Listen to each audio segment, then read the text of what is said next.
Ang ganda ng mga bagumbilya dito. Bagumbilya namin.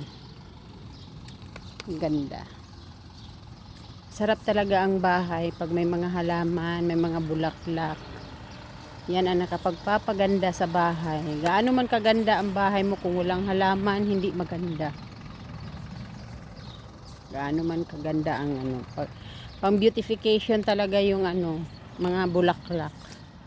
Kahit pangit ang bahay mo, basta may mga bulaklak, nako, ang ganda tingnan. Ewan ko, basta ang ganda tingnan. I love flowers like me. I love flowers.